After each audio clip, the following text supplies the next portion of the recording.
Kontinente ng siyam na lalawigan, probinsya ng multo, bundok ng lumulutang na immortal. Hayop kang matandang hakluban, bilasan mong bumalik, kundi mamamatay na sa gutom ang paborito mong alagad.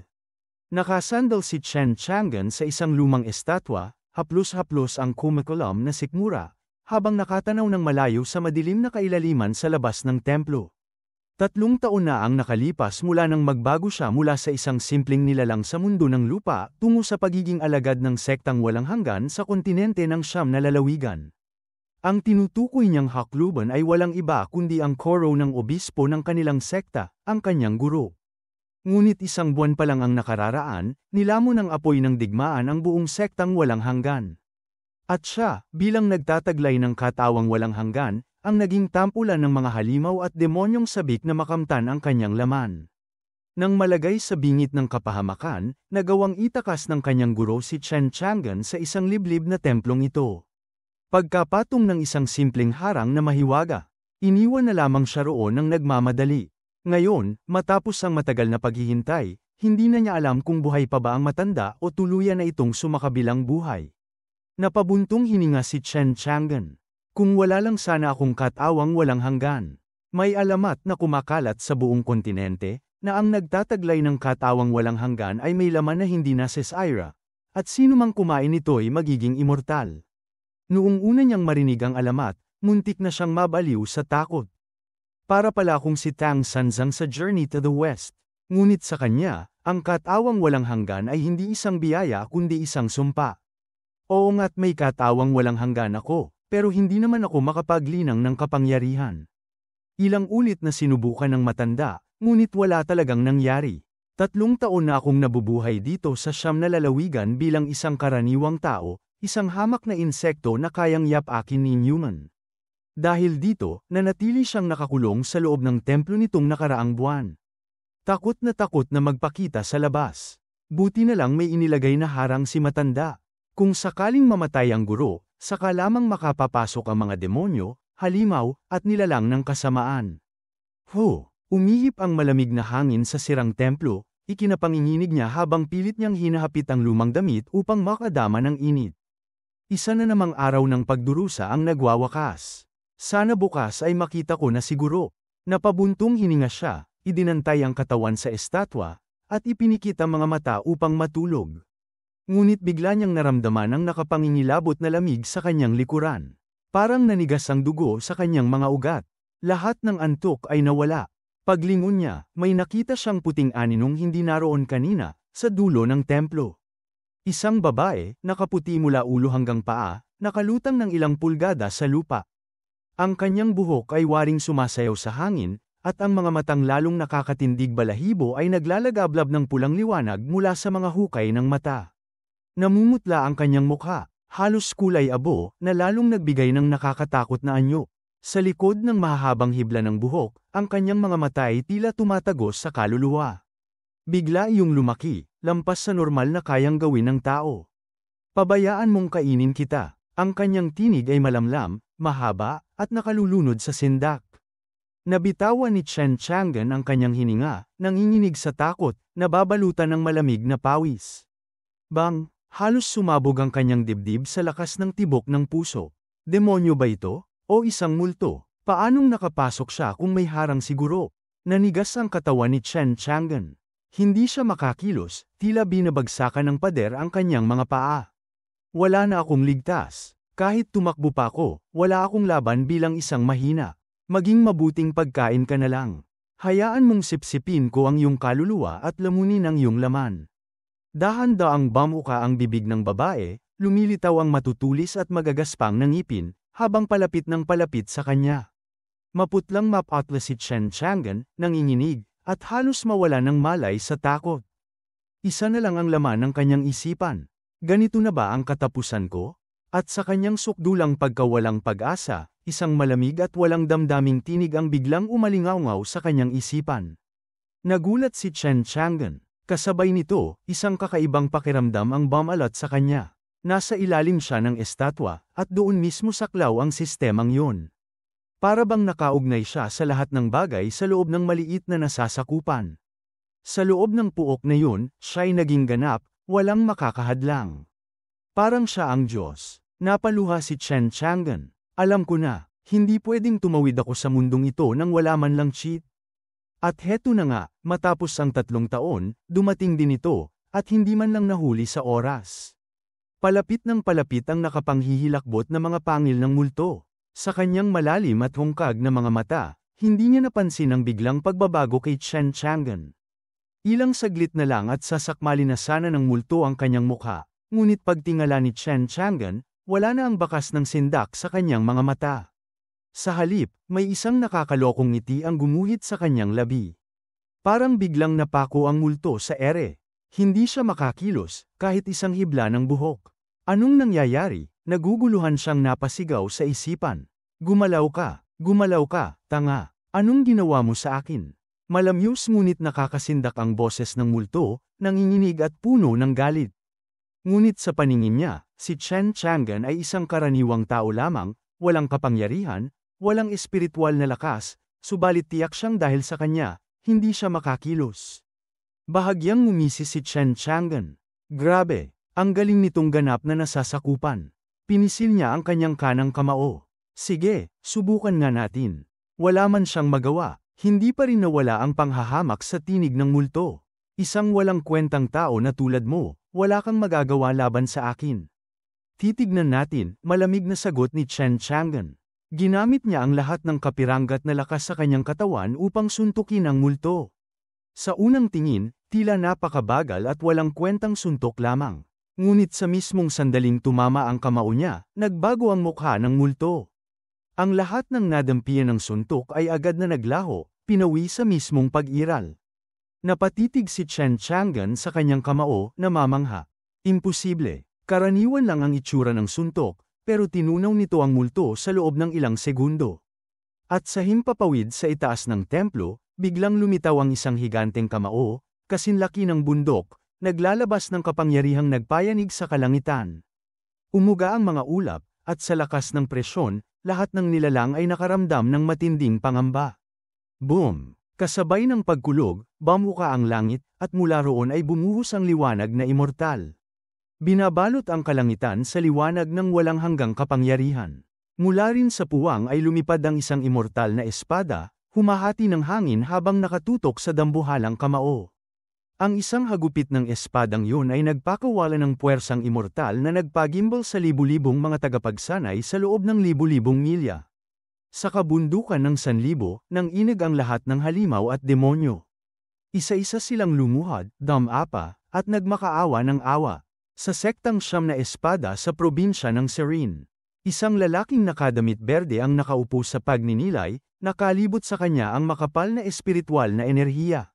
Nang mabuksan niya ang mga mata, agad siyang lumipad palabas ng kanilang ipinagbabawal na lugar, at nakatanaw sa kabundukan ng 1,000. Anong napakalakas na kapangyarihang immortal ito? May bumabang kayamanang immortal ba? Samantala, sa sektang Bungo ng Multo sa probinsya ng Multo, umikot ang makapal na ulap na waring dagat. Isang matandang nakaitim ang tumitig mula sa mataas na ulap. Nanlilisik ang mata. Kung yayanigan ng buong mundo, walang iba kundi isang kayamanang immortal ang bumagsak. At saan-saan, maraming makapangyarihang nilalang ang napalingon sa kabundukan ng 1,000, mga matay kumikislap sa kasakiman at pagnanasa. Muli sa kalangitan sa bundok ng lumulutang na immortal, nagbanggaan ang espada at ang kamao. Sumiklab ang liwanag, sumabog ang dagandong, ngunit bigla, isang nakapangingilabot na tunog ang sumunod. Trick! Ang espadang immortal, na kanina lamang ay nagbabaga ng walang kapantay na lakas, ay dahan-daang nagkadurog-durog sa ilalim ng bigat ng kamao. Ang liwanag nito ay naglaho, at bumagsak itong parang isang sirang bituin patungo sa lupa. Kasabay nito, nawala rin ang presyon ng immortal na tila hindi kailanman naganap. Nagkalasog-lasog ang kamao, muling nagsara ang kalangitan, at ang katahimikan ay bumalik sa kabundukan ng 1,000. Ngunit sa iba't ibang sulok ng kontinente, ang pinakamalalakas mula sa iba't ibang sekta ay nagsimulang maglakbay patungo sa lugar ng pinagmulan ng kaguluhan. Lahat ay iisa ang iniisip, isang kayamanang immortal ang nagpakita. Ngunit sa loob lamang ng sirang templong yon, si Chen Chang'an ay walang kamuwang-muwang. Hindi niya alam na ang mahina niyang suntok ang siyang nagbutas sa kalangitan, at nagwasak pa ng isang immortal na kayamanan. Ngunit para sa kanya, sapat na ang kasiyahan ng isang bagay, ang mapatay ang multo sa isang suntok. Napaluha siya ng tuwa, 3 taon na, sa wakas. Nandito na ang kanyang pandaraya, ang kanyang cheat. Hindi siya binaygo ng langit. At sa isang mundong puno ng panganib, wala na siyang kinatatakutan, hindi na habang nariyan ang ganap na nasasakupan upang siya'y ipagtanggol. Nakakatuwa, pero ano ang ibig sabihin ng mga yon? Tanong ni Chen Chang'an. Napangiti ng malaki si Chen Chang'an. Bagamat makapangyarihan ang ganap na nasasakupan, napakaliit ng saklaw nito. Ngunit ngayong natikman na niya ang kapangyarihan ng sistema, malinaw na ang kanyang layunin. Palawakin ang nasasakupan. Palakihin ito hanggang sa maging walang hanggan at ganap na makapangyarihan. Putrages. Ang aking espadang immortal. Umugang ang buong palasyo na kumikislap sa ginto at hiyas, dulot ng malakas na sigaw ng isang lalaki. Sa lakas ng kanyang galit, nanginig ang lahat ng nilalang sa loob ng libu-libong milya. Ang lalaking nakadamit ng gintong kasuutan ay nagngangalit, ang kanyang mukha'y baluktot sa puot. Ang kapangyarihang immortal na kanyang ibinugay yumanig sa paligid, hanggang sa ang mismong hangin ay waring pumulupot at naduraj. 12 general na immortal, humarap kayo, ngayon din. Sa kanyang utos, 12 makukulay na liwanag ang biglang bumaba mula sa kalangitan, pumailalim sa palasyo, at nang maglahoy lumantad ang 12 katauhan, nakaluhod sa isang tuhod. Pagbati, Panginoong Immortal, mariing wika ng lalaking nakaginto, mga general, makinig kayong mabuti.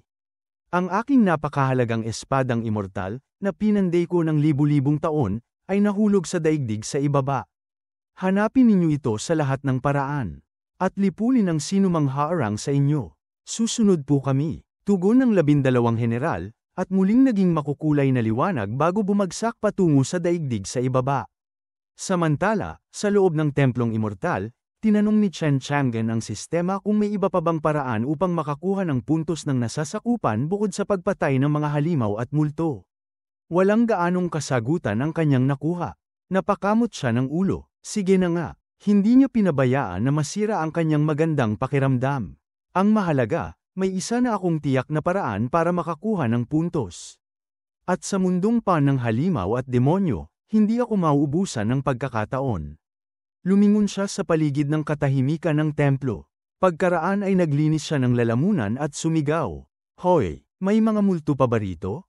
Walang ibang sumagot kundi nakabibinging katahimikan. Napailing siya, may bahid ng panghihinayang. Isa lang ang multong lumitaw kanina. Ngunit agad na pumasok sa isip niya ang isang katanungan, paano nakapasok ang multong yun kung may harang ang templo? Ang matanda mismo ang nagsabi na walang kasamaan ang makakapasok. Pero kagabi, isang multo ang nakalusot, kahit pa sa antas ng pagpino ng chi lamang. Iisa lang ang lohikal na paliwanag, mahigit 1 buwan nang ang wala ang matanda. Sumimangot siya, mabigat ang pakiramdam. May nangyari kaya sa kanya? Matanda, huwag mo akong iiwan, huwag kang mamatay. Mahina niyang bulong, puno ng kawalan ng magawa. Alam niyang tanging ang ganap na nasasakupan lang ang masasandalan niya. Ngunit sa oras na lumabas siya sa saklaw nito, muli siyang magiging mahina. Kapag lumabas ako, tiyak na kamatayan ang sasalubong. Rumble, ngunit biglang nag-ingay ang kanyang sikmura, malakas at matindi. Napaawang ang kanyang bibig sa pait, hawak ang tiyan. Ubas na ang mga rasyong iniwan ni matanda, kahapon pa. Diyos ko, gutom na ako. Paglingon niya sa labas, bumabagsak ang malakas na ulan, at ang dilim ay parang bunganga ng isang halimaw na nag-aabang na siya'y lumabas upang lamunin. Napailing siya, nawala ng gana. Hindi na, bukas na lang ako lalabas para maghanap ng pagkain. Idinantay niya ang katawan sa estatwa, pikit ang mga mata, pilit nilalabanan ang gutom upang makatulog. Ngunit wala pang 1 oras, nagising siya, hawak ang sariling buhok sa pagkadismaya. Hindi ko na kaya, mamamatay ako sa gutom. 2 araw na siyang walang kinakain. Ang kanyang tiyan ay walang tigil sa pag-ungol, at ang pagkayamot niya ay lalong lumala. May ganap na nasasakupan nga ako, pero hindi nito mapupuno ang sikmura ko. Mamamatay lang ba ako sa gutom? Nakakahiya naman yon. Unti-unti siyang tumayo, lumapit sa gilid ng nasasakupan. Inunat niya ang kamay palabas. Agad na sumalubong ang isang malamig at nakapanlulumong hangin. Nanginig siya at mabilis na binawi ang kamay pabalik.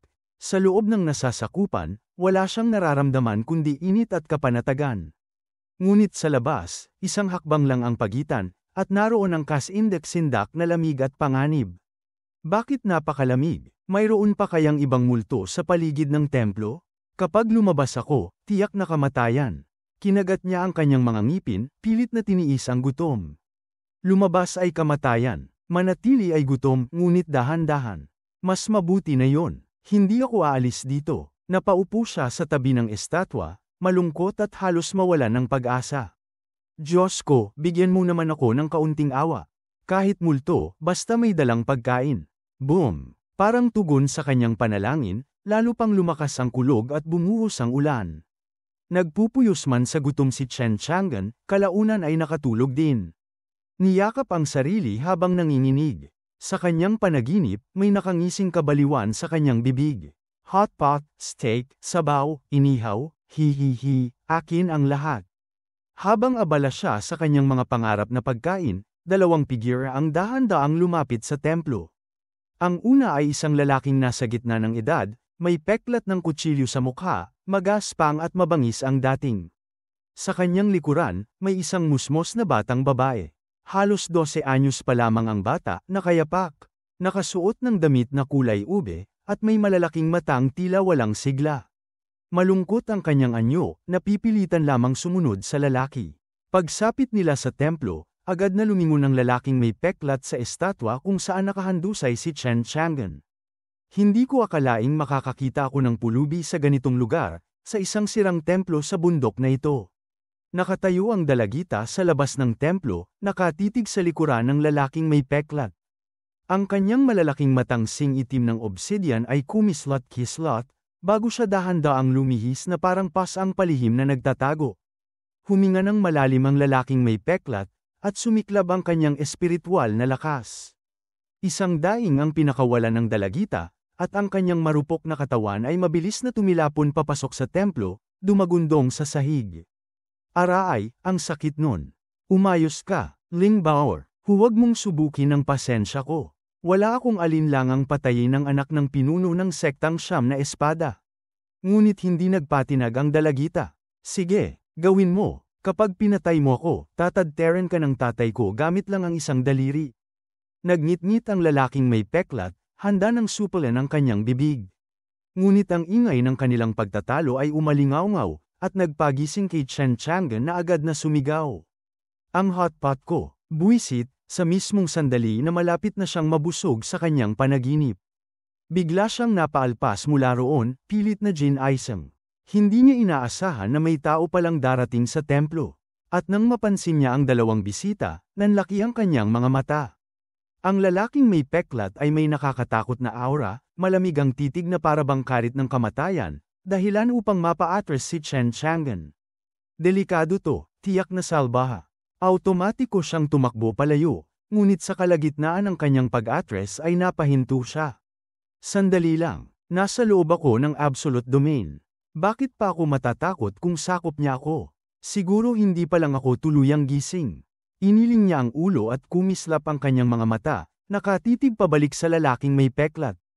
Kung may dala siyang pagkain, sana ay makakain na rin ako ng maayos.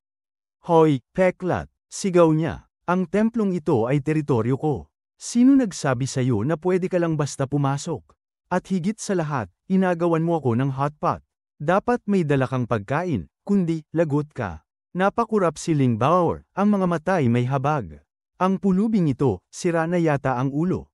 Abay kinakalaban si Peklat, tiyak na patay na siya. Ang tapang mo ha, tila ba gusto mo talagang mamatay? Malamig na bulalas ng lalaking may peklat. Itinuro niya ang kanyang daliri at mula roon ay lumabas ang maitim na ulap na anyong bungo, nakabuka ang panga, handang lamunin si Chen Chang'an. Ngunit sa mismong sandali na lumampas ito sa hangganan ng absolute domain, nagkapira-piraso ito at naglahong parang usok. Nagngit-ngit si Chen Chang'an. Hayop ka, ako dapat ang unang papatay sa'yo, tapos uunahan mo pa ako. Akala mo ba kagaya pa rin ako ng dati na pwede mong pitikin lang na parang lamok? 3 taong pagdurusa dahil sa eternal body ang nagtanim ng matinding takot sa kamatayan sa kanyang puso. Ngunit ngayon, dahil sa absolute domain, ang lahat ng takot na iyon ay natunaw. Nanlaki ang mga mata ng lalaking may peklat. Alam niya ang lakas ng kanyang atake, at kahit isang ordinaryong tao ay hindi dapat nakaligtas. Pero bakit tila walang nangyari? Imposible, wala man lang siyang ginawang depensa o pag-iwas. Ano ba talaga siya? Maging si Ling Baoer ay nanlumo sa gulat. Sigurado siyang mamamatay ang pulubi, pero heto't buhay na buhay at walang gasgas. Ang lalaking may peklat ay si Li Xiao, isang nakatatanda mula sa Evil Dragon Cave ng Ghost Province, isang makapangyarihang Golden Core Cultivator. Natural lamang na ang kanyang daliri ay dapat nakapatay na kay Chen Chang'an. Sa biglaang pangyayari, kapwa sila Ling Baoer at Li Xiao ay napako sa kanilang kinatatayuan. Ngunit patuloy pa ring nagmumura si Chen Chang'an. Hoy, peklat, wala kang kakayahang patayin ako. Nandito lang ako, sige lapitan mo. Kapag napatay mo ako, luluhod ako at kakanta. Boom! Sumabog ang espiritual na lakas ni Li Xiao, at isang dagwang tibak na nakakurba ang lumitaw sa kanyang kamay. Ang kanyang malapatay na titig ay nag-apoy ng pagkauhaw sa dugo. Hindi ko napakialam kung sino ka. Kung gusto mong mamatay, pagbibigyan kita. Mabilis siyang sumugod, tinutukan si Chen Chang'an at ibinagsak ang dagwang tibak sa kanyang ulo. Ngunit kalmado si Chen Chang'an, at nginitian pa ito. Nasa loob ng kanyang mundo ang lahat, ang absolute domain. Hindi siya naghahanap ng gulo, ngunit dahil sinubukan siyang patayin ni Li Xiao, hindi siya magdadalawang isip na gumanti. Sa isip ni Li Xiao, eto na. Dudurog ang bungo ng pulubi. Subalit inabot lamang ni Chen Chang'an ang tibak gamit ang kanyang dalawang daliri, ang hinlalaki at gitnang daliri. Napamulagat si Ling Baoer. Napabuntong hininga si Li Xiao. Ang dagwang tibak ay isang pangatlong antas na mahiwagang kayamanan. Kayang hiwain ng bakal na parang papel. Ngunit ngayoy nakapirmi lamang ito sa pagitan ng dalawang daliri ng isang ordinaryong tao. Langit, paano ito posible? Nanatiling karaniwan si Chen Chang'an sa lahat ng kanilang paningin. Walang anino ng espiritual na kapangyarihan. At gayunpaman, kaya niyang hawakan ang tibak na yun na parang laruan. Nanginginig si Li Xiao. Natigilan si Ling Baoer. Mula sa una, inakala niyang wala ng pag-asa ang pulubi. Ngunit ngayon, siya mismo ang hindi makapaniwala. Ngayon ka lang, simula ni Li Xiao. Ngunit putol ni Chen Chang'an, malumanay pa ang tono. Sa susunod na buhay, subukan mong maging tahimik. Hindi ka ba tinuruan na ang kabaitan ang siyang magdadala ng biyaya? Pinisil niya ang tibak, at sa isang iglap ay nabali ito sa kanyang mga daliri. Kasunod nito, isang marahas na pitik, at ang kapirasong bakal na nasa kanyang mga daliri ay lumipad, dumiretso sa noo ni Li Xiao. Bak! Tumagos ito, at bumagsak si Li Xiao, wala ng buhay. Nagkislapan ang mga mata ni Chen Chang'an. Kaya pala hindi lang mga multo, pati mga kultibador ay nagbibigay ng domain points. Idagdag pa ang nauna, mayroon na siyang 510 puntos. 100 puntos ang katumbas ng dagdag na 1 metro ng absolute domain. Ibig sabihin, kaya niyang palawakin ito ng 5 metro pa. At ganoon nga ang ginawa niya. Ang absolute domain ko ay halos sumasakop na sa buong templo. Natawa siya ng malakas, ang dibdib ay puno ng tuwa. Ngayon, sigurado na siya. Hindi lang mga demonyo at halimaw, pati mga kultibador ay maaari kong gawing hakbang tungo sa kapangyarihan. At higit na mataas ang antas, mas malaki ang gantimpala. Lalong lumaki ang mga mata ni Ling Baoer, worry mga bilog na kristal na puno ng pagkabigla. Nanigas ang kanyang maliit at maamong mukha, tila hindi pa rin makapaniwala sa nakikita. Wala siyang ibang maisip habang nakatitig sa bangkay ni Li Xiao. Siya ang nakatatandang miyembro ng Evil Dragon Den, isang nakatatakot na Golden Core Cultivator, patay na lang ng ganito. Hindi siya pinansin ni Chen Chang'an. Mas mahalaga sa kanya ngayon ang halughugin ang katawan ni Li Xiao. Agad niyang nakita ang storage ring nito. Buwisit, paano ko gagamitin to kung wala naman akong cultivation? Napalingon siya kay Ling Baoer na nananatiling tila estatwa. Kung hindi ko kaya, siya na lang ang aasahan ko. Ngayon lang niya lubusang inaninag ang dalaga. Kumislap ang kanyang mga mata. Cute naman siya, pero baka hindi anak ni Scarface to, ano? May relasyon ka ba kay Scarface? Tanong ni Chen Chang'an na siyang bumasag sa pagkakatulala ng dalaga. Napakurap si Ling Baoer. Sinong magkakaroon ng kaugnayan sa ganoong pangit? Siya si Li Xiao, isang elder ng Evil Dragon Den. Ako si Ling Baoer, disipulo ng Nine Sword Sect. Ngayong araw, nagbago ng malaki ang Myriad Mountains at pinaniniwalaan ng aming sekta na bumaba ang isang immortal treasure. Ngunit bago pa man kami makarating, inatake kami ni Li Xiao. Ako na lang ang natira sa lahat ng disipulong ipinadala ng aming sekta. Pinatay niya ang lahat. Lungkot ang sumagi sa kanyang mukha, ngunit mabilis din itong napalitan ng paggalang at pasasalamat. Senior, lubos akong nagpapasalamat. Kung wala ka, tiyak na nadala na niya ako sa Evil Dragon Den. Muli niyang minasdan si Chen Chang'an. Magulo ang buhok nito at marumi ang itsura, ngunit kanina lamang ay nasaksihan niyang pinatay nito ang isang halimaw na cultivator. Para sa isang dalagitang gaya niya, higit pa sa lahat ng bagay ang nakitang yun, at walang dadang isa lamang dakilang eksperto ang makakagawa. Baka siya ay isang nascent soul cultivator, bulalas niya sa isip. Napasinghap si Ling Bao'er. Ang mga cultivator sa antas na yon ay hindi na nakikita sa Sirin Province sa loob ng maraming siglo. Kahit ang kanyang sariling ama, ang pinuno ng Nine Sword Sect, ay nananatili lamang sa Golden Core, 9th layer, nang walang anumang progreso sa loob ng daan-daang taon. Ngunit ngayon, isang nilalang na gaya nito ang kanyang nakatagpo dito mismo sa Soaring Immortal Mountain. Samantala, walang kaalam-alam si Chen Chang'an sa iniisip ng dalaga. Iniaabot niya rito ang singsing. Patay na si Scarface. Kaya mo bang buksan ang storage ring niya? Natigilan si Ling Bao'er, ngunit agad ding nagkaintindi. Kapag namatay ang may-ari, nawawala ang marka. Kaya oo, maaari ko itong buksan. Huminga ng maluwag si Chen Chang'an. Kung ganun, baka may pagkain dyan? Pwede bang ilabas mo? Worry, kakaiba nga ang kilos ng mga nascent soul cultivator. Walang makakaunawa sa kanilang tunay na layunin. Kaya naman sumang-ayon siya. Sige, habang binubuksan ang singsing, tumambad ang samut-saring mga spiritual treasures, mga paildores, at mga sangkap. Totoo ngang pinuno ng Evil Dragon Den si Li Xiao. Ang dami niyang yaman bilang isang makapangyarihang Golden Core cultivator. Ngunit kahit ganun, ni Katiting nakasakiman ay wala kay Ling Bao'er. Para sa kanya, lahat ng ito ay pagmamay-ari ng senior na nakatayo sa harap niya. Nang ilabas niya ang ilang pagkain, agad yung nilantaka ni Chen Chang'an. Habang ninunguya niya ang rasyon, nakatitig naman sa kanya si Ling Bao'er. Anong tinitingnan mo? Tanong ni Chen Chang'an, bahagyang nagtataka. Bigla na lang siyang lumuhad sa paanan nito. Hoy, anong ginagawa mo? Kunot noong sabi ni Chen Chang'an, pansamantalang nakalimot sa pagkain. Buong taimtim na nagsalita si Ling Bao'er. Senior, ang pagliligtas ng buhay ay hindi biro. Bakit? Ibig sabihin nito ay nakatadhana tayong magkita. Nagkibit balikat si Chen Chang'an habang kumakagat sa rasyon. Yan na ba ang tawag mong tadhana? Mariin ang pagtango ng dalaga. Walang duda, sa dinami-dami ng tao, ikaw ang nakatagpo ko, at iniligtas mo pa ako. Hindi ba't malinaw na tadhana iyon? Napaisip si Chen Chang'an. Baka nga. Kung ganun, senior, naglakas loob ang dalaga. Maaari mo ba akong tanggapin bilang disipulo? Napatigil si Chen Chang'an, halos mabitawan ang hawak na pagkain. Gawin kitang disipulo? Mariing yumuko si Ling Bao'er. Senior, iniligtas mo ako. Kung hindi man bilang disipulo, hayaan mo na lang akong manatili sa tabi mo at maglingkod.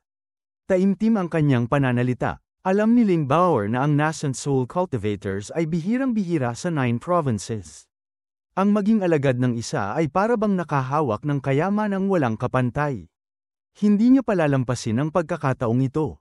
Si Chen Chang'an na may nagkamot ng batok. Totoo ngang nakakaramdam siya ng kalungkutan sa lumang templong ito. Maganda rin sigurong may kasama.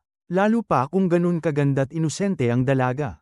Ngunit napabuntong hininga siya. Oo nga't malakas ako, pero sa loob lamang ng absolute domain. Sa oras na lumabas siya rito, kahit ang marupok na si Ling Bao'er ay kaya siyang bugbugin at patayin. Ano bang maituro ko sa kanya? Naalala niya ang kanyang dating buhay. Mahigit 20 taon siyang nabuhay, ngunit wala siyang nagawa kundi magkulong sa kwarto, maglaro ng video games at barahang laro, at makipagkalikot sa cellphone. Wala siyang tunay na kasanayan o kaalaman. Napakunot ang kanyang noo. Samantala, nanginginig sa kaba si Ling Bao'er. Tatanggi ba siya? Natural lang, ang isang dakilang eksperto ay hindi basta-basta kumukuha ng alagad. Ngunit naisip ni Chen Chang'an ang isa pang bagay. Ayaw ko ngang kumuha ng disipulo dahil wala akong maituturo, pero kung iisipin, may matindi akong problema. Oo nga't kaya kung manatili sa absolute domain, pero paano ko hahanapin ang pagkain at tubig sa labas kung mahina ako? Siya ay tulad ng isang pagong, nakakulong at nakatago sa loob ng kanyang ganap na saklaw, absolute domain. Taman, pagong dito ay maaari ring mga hulugang duwag. At higit pa roon, hindi biro ang makatagpo ng isa pang tao sa ganitong masukal at mailap na kagubatan. Hihihi, kukunin ko na lang siya bilang aking alagad. Gagawin ko siyang kasangkapan para makakuha ng pagkain at tubig. Sa ganoong paraan, ligtas ako sa kapahamakan. Kung nais pa rin niyang matuto ng kung ano, tuturuan ko na lang siya ng mahjong at poker. Kung ano man ang kahihinatnan niya, wala akong kinalaman doon, dahil siya mismo ang nagmakaawa na maging alagad ko. Nagpasya si Chen Chang'an, nilinis ang lalamunan, at nagsuot ng anyong parang isang makalangit na pantas. Dalaga, nilaibat ko na ang mundong immortal sa loob ng milyong taon. Ang mga humaharap sa akin para maging alagad ay dumaan pa sa 6 na siklo ng muling pagkabuhay.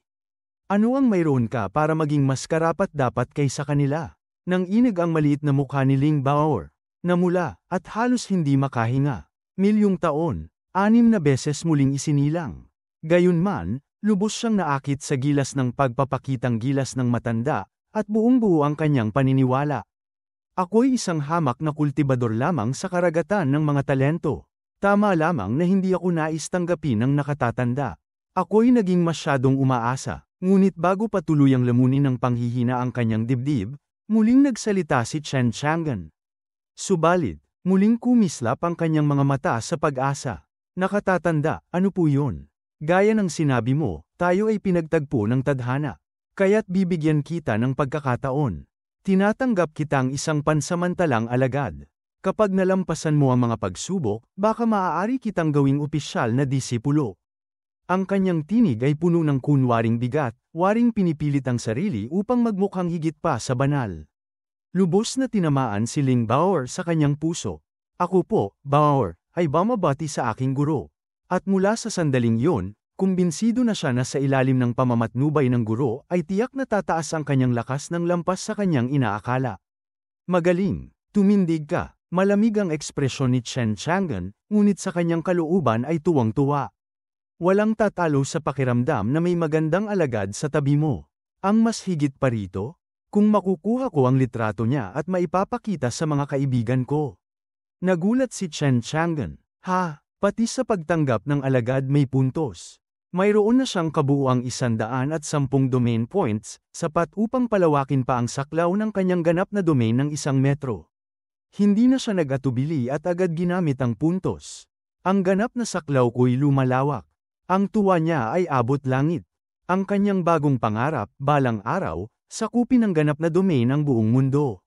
Habang napapahalakhak si Chen Chang'an sa sariling isipan, nakatitig naman si Ling Bao'er, nakapilang ang ulo, at nagtataka. Bakit biglang natatawa si guro? Alagad, nakikita mo ba ang banga roon?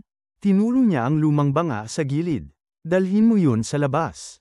Umuulan, punuin mo ng tubig. Masusunod, guro, walang alinlangan, bitbit niya ang mabigat na banga palabas. Sa kabila ng kanyang murang edad, bilang isang kultibador, ang 50 kilo ay magaan lamang sa kanya. Humugat ng buntong hininga si Chen Chang'an habang pinagmamasdan ang maliit na dalaga, buhat-buhat ang dambuhalang banga.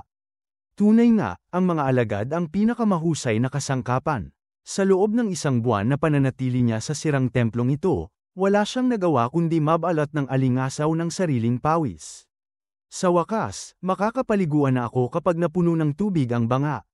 Rattle, lalong lumakas ang pagbuhos ng ulan, kumalabog sa mga dahon ng lumang puno ng balete.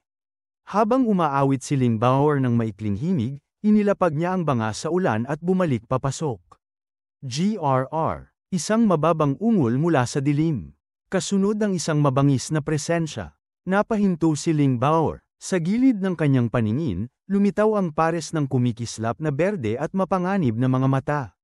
Isang nakakatakot na aura ang sumiklab, nagpapahiwatig ng paparating na panganib. Roar, isang dagandong na nakakayanig ng kaluluwa. Mula sa kadiliman, lumundag ang isang 3 metrong itim na tigre, buong-buong nakabukas ang bibig, handang lamunin siya ng buo. Isang demonyong tigre, napasigaw siya, guro, may demonyong tigre sa labas. Agad siyang tumakbo pabalik sa loob ng templo. Ang halimaw ay naglalabas ng nakal-alasong enerhiya, kasing lakas ng kay Li Xiao.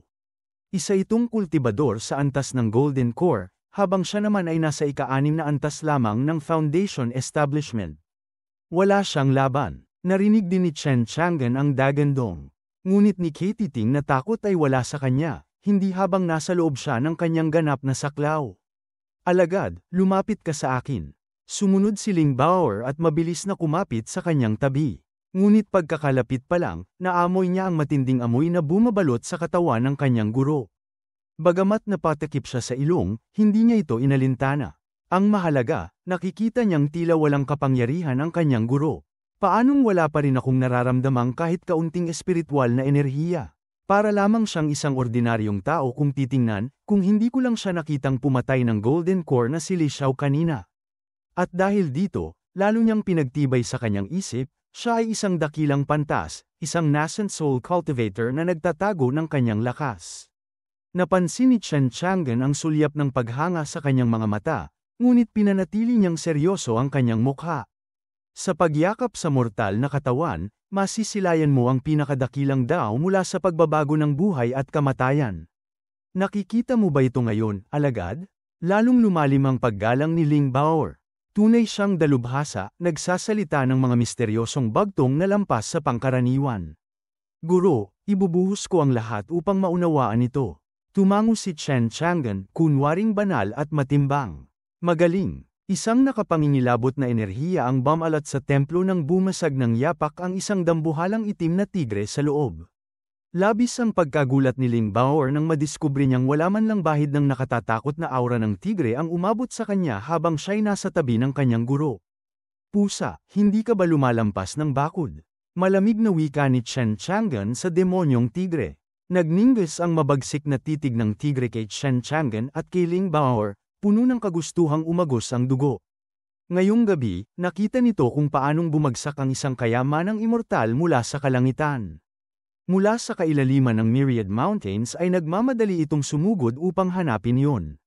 Ngunit sa kabila ng walang tigil na paghahalughog, ni bakas ng kayamanan ay hindi nito nakita. Nangahulugan iyon na wala pala itong bumagsak sa kabundukan.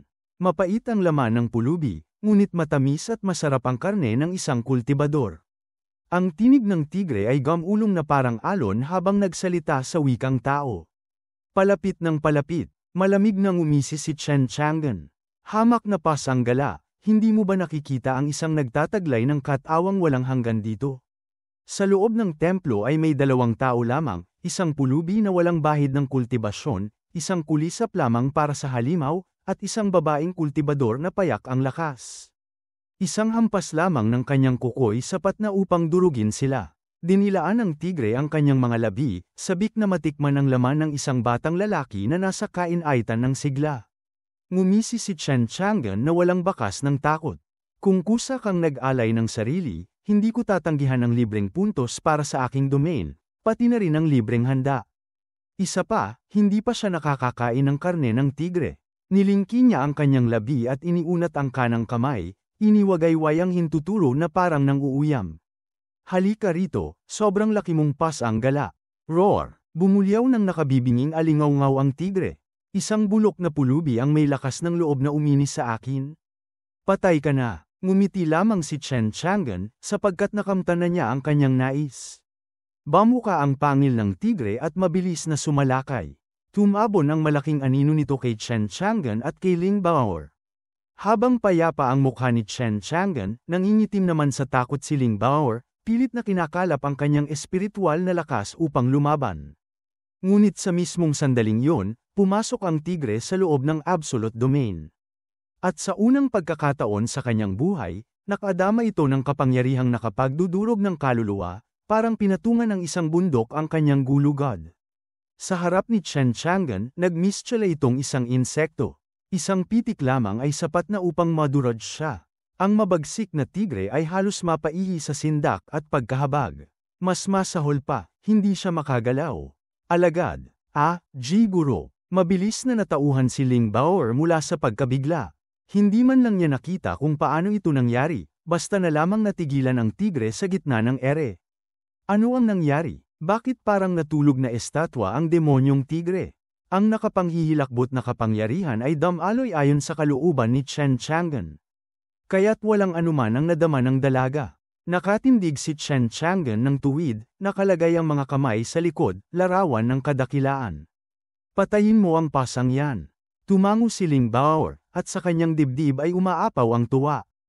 Tama nga, ang pagkuha sa kanya bilang guro ang pinakamatalinong desisyon sa aking buhay. Kayang-kaya niyang pigilan ang mabangis na tigre na parabang wala lamang. Mabilis niyang kinuha ang isang bago at makinang na espada mula sa kanyang singsing na imbakan. Halos nanginginig sa pananabik habang inihampas ito sa tigre. Hindi pa siya kailanman nakapatay ng isang demonyong nasa antas ng Golden Core. Sa sarili niya ay nanumpa siyang hindi bibitaw sa piling ng kanyang guro. Ngunit, nagtilamsik lamang ng mga apoy ang talam sa balat ng tigre. Hindi man lang ito nasugatan. Nang silipin niya ang espada, may gasgas at bitak na ito. NGHH, namula si Ling Bao'er na parang hinog na kamatis. Napahiya ako sa harap ni guro, ni hindi ko kaya ang isang demonyo. Guro, napakalakas ng kanyang kultibasyon kaysa sa akin. Sobrang tibay ng kanyang katawan, hindi ko siya mataga. Napabuntong hininga si Chen Chang'an. Mahina-hina nga ang alagad kong ito. Ibigay mo sa akin ang espada.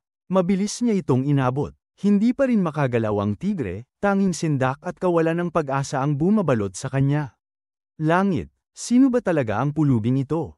Nakapanghihilakbot siya. Isang casual na hampas lamang ang ginawa ni Chen Chang'an. Ngunit ang espada ay tila nagtaglay ng walang hanggang kapangyarihan sa kanyang kamay.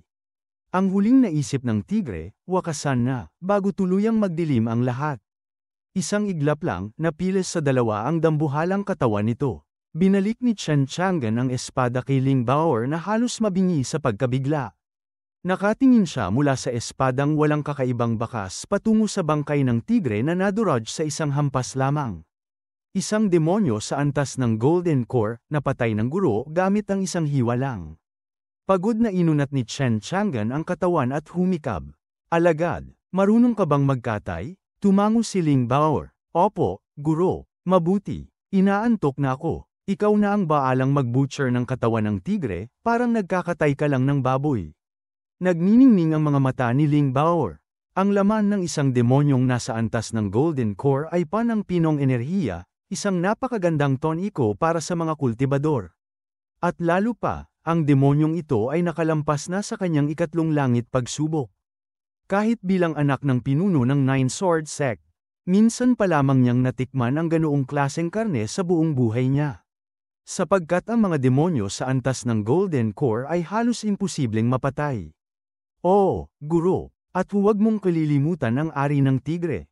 Isang yaman yon, kaya't huwag mong basta itapon. Halos maubusan ng dugo sa mukha si Ling Bao'er at mabilis na ibinaba ang tingin. Naiintindihan ko, guro. Pasimpleng sumulyap siya kay Chen Chang'an, ngunit hindi niya maitanong kung ano ba ang balak nitong gawin sa ganoong bagay. Hindi pinansin ni Chen Chang'an ang kanyang alagad na si Ling Bao'er at kumandang sa batong rebulto. Ang tinig ng sistema sa kanyang isipan ay nakapagpatigil sa kanya. Sa pagpatay niya sa Golden Core Demon Tiger na nasa ikawalong antas, nakamit niya ang 800 domain points, at dapat sana'y palalawaken na niya ang saklaw ng kanyang absolute domain. Subalit bago pa niya nagawa yon, isang panibagong anunsyo ang bumungad. May sapat na siyang puntos para i-upgrade ang mismong sistema ng absolute domain. Napakurap si Chen Chang'an. Pwede palang i-upgrade ang sistema. Absolute Domain System 1.0 katangian, walang hangganang lakas. Napansin ng sistema na ang host ay may sapat na puntos. Gamitin ang 800 domain points upang i-upgrade sa Absolute Domain System 2.0. Bagong katangian, Creation. Walang paliwanag ang sistema kung ano ang ibig sabihin ng creation. Ang tanging sagot lamang, i-upgrade muna bago maunawaan. Noon, ginamit na ni Chen Chang'an ang 600 domain points para palawakin sa 6 na metro ang saklaw ng kanyang domain. May 810 domain points pa siyang natitira. Hindi na siya nagdalawang isip. Isinantabi niya ang pagpapalawak ng domain at pinili ang upgrade. Tingnan natin kung ano ang kaya ng bagong katangian na ito. Gumagamit ng 800 domain points upang i-upgrade ang sistema. Na kumpleto. Absolute Domain System 2.0, bagong katangian, creation. Umugang ang kanyang isipan sa biglaang pagbuhos ng kaalaman. Lahat ng ukol sa bagong katangian ay dumaloy sa kanyang kamalayan. At gaya ng ipinahihiwatig ng pangalan, ang creation ay kapangyarihang lumikha at humubog ng lahat ng bagay, makapagbigay ng kamalayan, at magbigay ng ganap na kontrol sa loob ng absolute domain. Napangisi si Chen Chang'an. Nakakainis matulog sa malamig na sahig. Ang isang gaya ko ay nararapat mabuhay ng marangya, magsimula tayo sa isang kama. Sa isang kaisipan, umuga ang lupa at sa ilalim ng kanyang mga daliri nabuo ang isang batong higaan. Sa di kalayuan, abala si Ling Bao'er sa paghihiwa ng bangkay ng tigre. Bagamat matigas ang laman at balat nito, hindi siya nagrereklamo. Sa halip, sabik siyang matikman ang karne ng demonyo, at iniisip kung gaano kaya ito kasarap. Ganito talaga ang kanyang pagkatao, masigla, palaging nasa sabik. Alagad, napalingon si Ling Bao'er habang bitbit ang malaking hita ng tigre. Ano po yun, guro? Magdala ka ng ilang halaman. Sumunod siya kaagad, iniwan ang hita ng tigre at mabilis na nagdala ng 2 ligaw na damo mula sa labas ng templo. Hindi niya gaanong pinag-isipan kung ano ang balak gawin ng kanyang guro. Muli siyang bumalik sa pagkatay ng tigre, masayang iniisip, mas nakakaaliw pa ito kaysa sa kultibasyon sa Nine Sword Sect. Ni si ama, si Ling Qingshan, ay hindi kayang pumatay ng isang Golden Core Demon, pero siguro, kayang-kaya. Talagang kahanga-hanga siya. Kinuha ni Chen Chang'an ang mga damo at pinakawalan ang kapangyarihan ng creation. Mataas ang kanyang tinig, tingnan natin kung gaano talaga kalakas ang kapangyarihan nito. Agad na bumalat ng walang hanggang sigla ang mga damo. Ang dating walang saysay at dapat lamang bunutin, ngayoy nagningning, naging mga spiritual herbs. Nakakagaan ng pakiramdam ang halimuyak. Napatingala si Ling Bao'er, na aga ang atensyon sa mga halaman. Nanlaki ang kanyang mga mata. Guro, hindi ba't yon ang parehong damo lang na dinala ko? Ngumiti si Chen Chang'an. Alagad, tandaan mo, marunong ang iyong guro ng alteration. Tinitigan niya ang isang damo na naging parang buntot aso. Muli niyang ginamit ang creation. Nagningning ito ng lunti at tila gumalaw. Worry nagkamalay. Namilog lalo ang mga mata ni Ling Bao'er. Gumagalaw ang damo. Ito ang kapangyarihan ng creation. Ang karaniwang damo, nagkaroon ng espiritu, isang hakbang palapit sa pagiging isang demonyo. Sa kanyang palad, kumislat ang buntot aso, worry ng aasar. Napangiti si Chen Chang'an. Samantala, ang isa pang halamang espiritual ay kanyang pinisil. Sa iglap, nag-anyong Pyldores. Pinakawalan niya ito at bumagsak sa palad ni Ling Bao'er. Malakas ang bisa ng Pyldores na yan. Isang handog para sa bago kong alagad. Nagliwanag ang mukha ng dalaga, puno ng paghanga. Maraming salamat po, guro, sa Pyldores. Kumalma ang anyo ni Chen Chang'an at tumindig ng marangal. Alagad, gawin mo ang lahat upang hindi mo ako biguin. Mahigpit ang kanyang sagot, opo, guro. Hinding-hindi ko kayo bibiguin. Hinawakan niya ang Pyldores, at walang pag-aalinlangan itong nilunok. Sa isang iglap, sumambulat sa kanyang katawan ang walang hangganang sigla. Nanlaki ang kanyang mga mata. Magbi-breakthrough ako. Mabilis siyang umupo nang nakapulupot ang mga paa at nakapokus sa kultibasyon. 2 hininga lamang, at nagtagumpay siya, umangat siya sa ika-7 antas ng Foundation Establishment. Nabigla siya sa laki ng pag-usad. Ang karaniwang damo, naging Pyldores, at ngayoy kayang palakasin ang kultibasyon ng ganito kalaki. Mas nakagugulat pa ito kaysa nang patayin ni Chen Chang'an si Li Xiao. Sa paningin ni Ling Bao'er, lalo pang lumalim ang hiwaga sa katauhan ng kanyang guro. Isa siyang tunay na enigmatic master, hindi masukat ang kapangyarihan. Hindi batid ni Chen Chang'an ang iniisip ng kanyang alagang disipulo. Ang kislap ng kanyang mga mata ay para sa ibang bagay. Nang umangat ang antas ng kultibasyon ni Ling Bao'er, bigla siyang nakatanggap ng abiso mula sa sistema. Nakakuha siya ng 50 puntos ng domain. Napalunok siya sa gulat. Ganito rin pala gumagana. Namangha si Chen Chang'an. Hindi ko akalain na may ganito pa palang pakinabang. Kung gayon, ang kailangan niya lang ay kumuha ng maraming disipulo. Kapag sabay-sabay silang umaangat, napakabilis lalawak ng aking absolute domain. Pagsapit ng madaling araw, nagising si Chen Chang'an at tila nakahinga ng maluwag. Ngayon lang uli ako nakatulog ng ganito Kat Amos sa loob ng 3 taon. Sa tahimik na templo, maayos na nakasalansan ang karne ng dambuhalang tigre, habang si Ling Bao'er ay mahimbing na natutulog sa ilalim ng balat nito. Napangiti si Chen Xiang'an. Hindi ito panaginip. Totoo ang aking absolute domain. Sa isang gabi, hindi lang ako nakapatay ng 2 golden core na nilalang, kundi nakakuha rin ng isang napakagandang disipulo.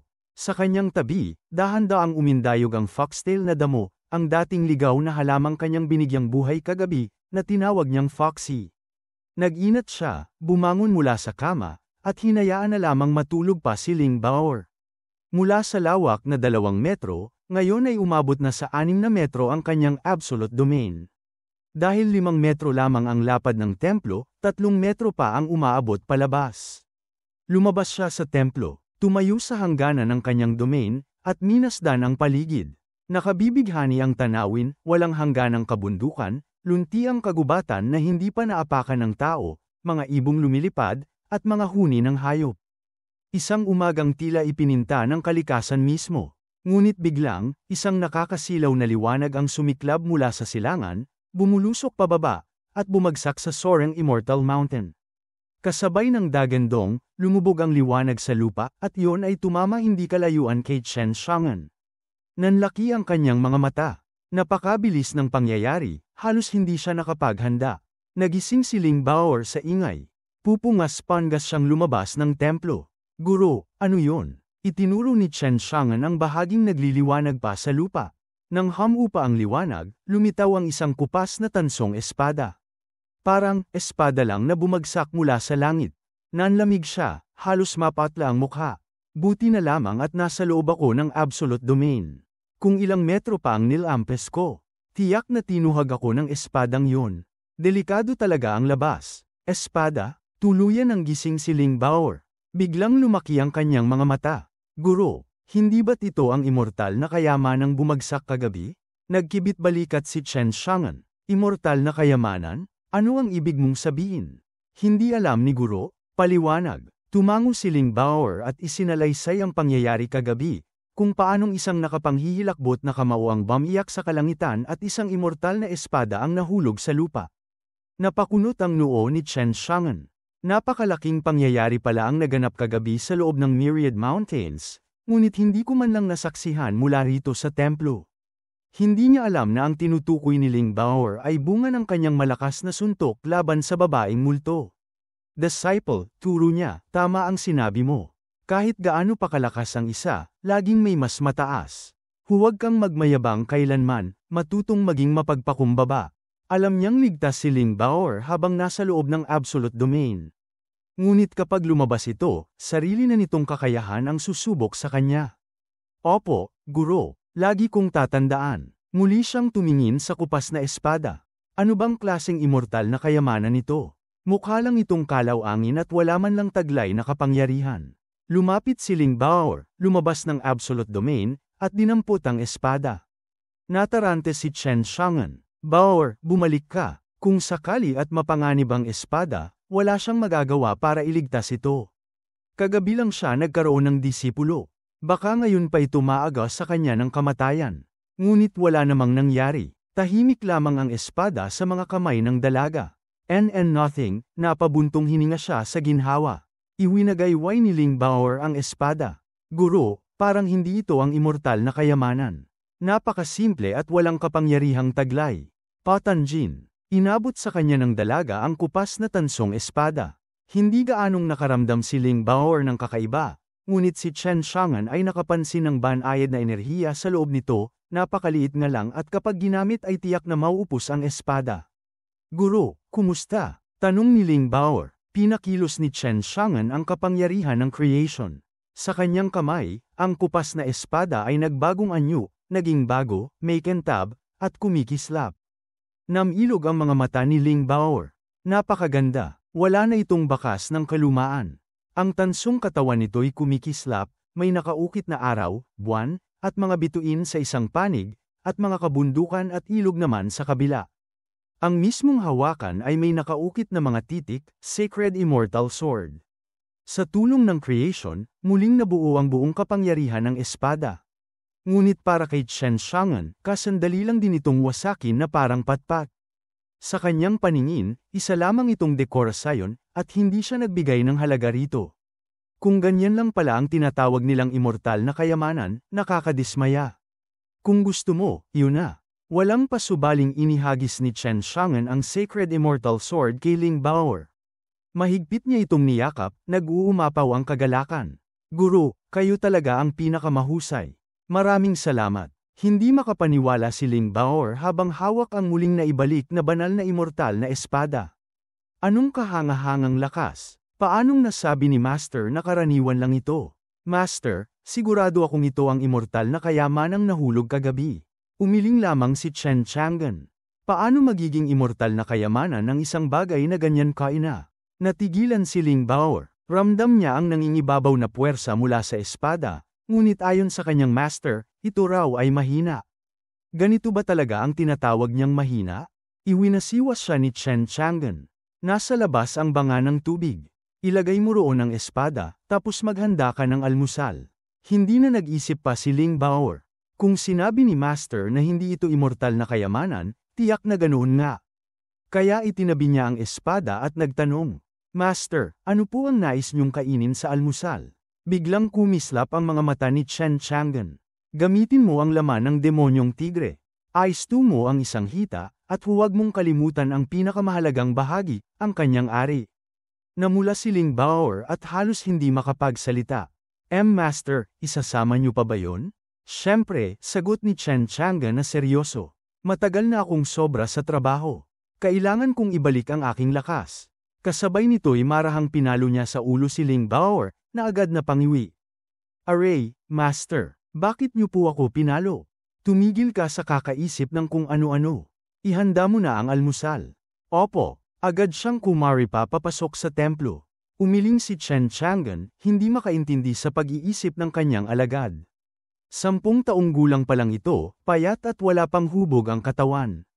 Totoo, nakakaaliw ang kanyang kakatean, ngunit wala sa tipo niya. Ang nais niyang tamasahin ay ang rurok ng kagandahan, mga babaeng may malalaking dibdib at kaakit-akit na balakang. Pinawi niya ang kanyang mga ligaw na iniisip at tumingin sa paligid. Sa labas ng templo, makikita ang mga ligaw na damo at guho. Sa harapan, may matandang punong igos na halos malanta na. Hindi nararapat ito para sa isang kagaya kong nilalang mula sa ibang daigdig. Kaya't kumilos siya, at sa isang pitik ng daliri, ginamit ang likhang lakas.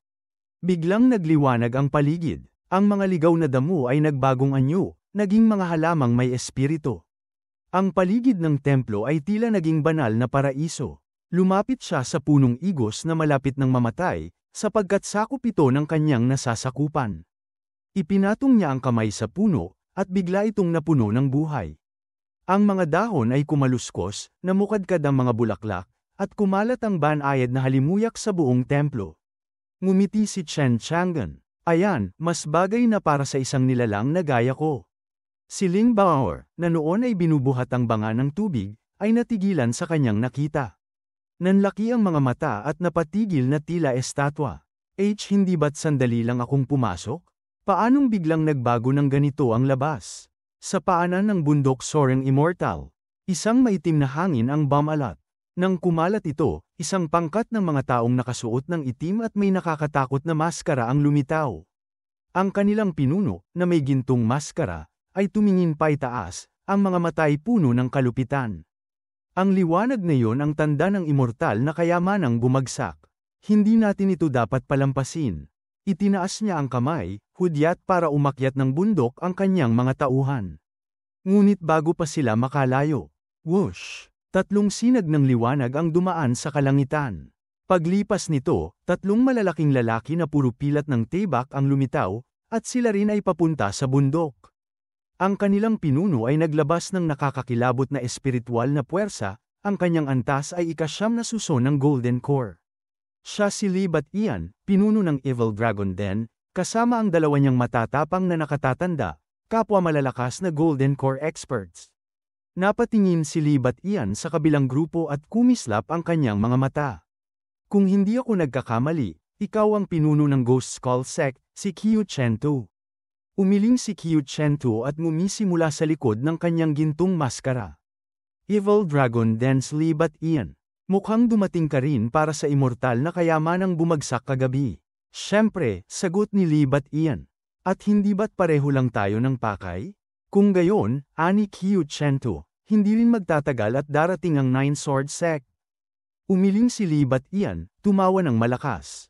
Hindi sila makikisali. Kagabi, nakasalubong sila ng isa sa aking mga nakatatanda. Tapos na ang laban nila. Naiintindihan ko, sagot ni Qiu Chento. Ngumisi si Lee Bat Ian. Kung gayon, Sect Leader Qiu, mas maaga kang dumating para hanapin ang kayamanan. Ikaw na ang nagsabi, Lord Lee. Ang lahat ay nakakaalam na dito ito bumagsak. Wala nang dapat pagtalunan. Sa huli, nasa kapalaran kung kanino ito mapupunta. Ha, tama ka. Tumawa si Lee Bat Ian, saka pinalipad ang kanyang espiritual na lakas. Mula sa kanyang kamay ay lumitaw ang isang napakalaking selyo. Sugod, nagningning ito ng dagwang liwanag at naging dambuhalang pulang bato na may habang daan-daang metro, diretso sa grupo ni Qiu Chento. Pasensya ka na, Sect Leader Qiu. Ang kayamanang yun ay akin. Mabilis na tumakbo si Lee Bat Ian at ang kanyang mga tauhan pataas ng bundok. Galit na galit si Qiu Chento habang hinarang ang pulang bato. Taksil. Pagkatapos ay sumugod din siya kasama ng kanyang grupo. Sa tuktok ng Soaring Immortal Mountain. Parehong grupo ang dumating sa sirang templo. Mula pa sa paanan hanggang tuktok ng bundok ay wala silang nakita ni bakas ng immortal na kayamanan. Kaya't ngayon, wala silang pagdududa, narito sa templong ito nakatago ang hinahanap nila.